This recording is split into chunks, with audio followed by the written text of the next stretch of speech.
Պատկերացրեք իրավիճակ 9 տարի առաջ անարդարության զգացումով լցված 100,000-ավոր մարդիկ դուրս են եկել փողոց, խոսքը 2018 թվականի մասին է, եւ ցույցերով, երթերով, աննազանդության ակցիաներով իշխանության են բերել Նիկոլ Փաշինյանին։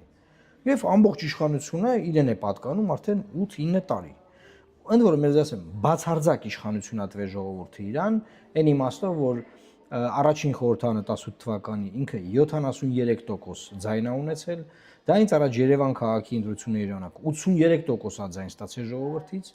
հետո 2021 թվականին պատերազմում պարտությունից հետո 54% ձայն ա ստացել, այսինքն էլի մեծամասնություն, հիմա էլ 49%։ Այսինքն անգամ 8 տարի անց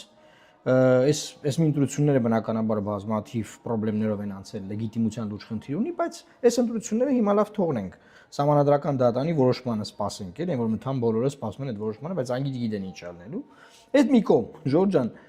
այս մարդը ստացել է այսքան իշխանություն, այս ժողովուրդը արդարության, արդարադատության ծարավով շարունակում է ԴՀԿ-ի, բանկերի, դատարանների, ոստիկանության, հակակոռուպցիոն կոմիտեի, ես շատ գիտեմ ինչ հիմնարկների դռներին դեգերել իր արդարությունը փնտրել, յուրաքանչյուրն իր ոլորտում, կապ չունի որտեղ։ Եվ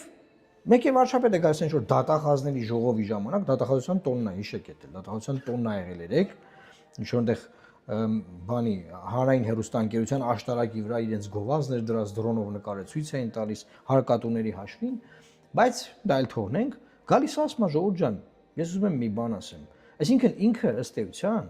խորհրդանական ընդդիմության դերն է կատարում, ինքը վերցրել խորհրդանական ընդդիմության դերը ու ասում է այս երկրում արդարություն չկա,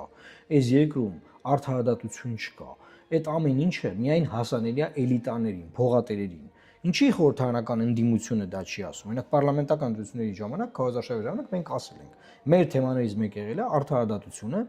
արդարությունը, որովհետև մենք բարձրագույն դատական խորհրդի առջև արել ենք ակցիա քաղաքաշարժի ժամանակ։ Եվ այդ հարցը հասցեագրել ենք, այդ հարցը բարձրացանք, որ երկրում արդարություն չկա, խայտառակ վիճակ է։ 8 տարի անց ռեֆորմները տապալված են, ոչ մի բան չկա։ Մենք որպես արտախորհրդանական օպոզիցիա դա արել ենք։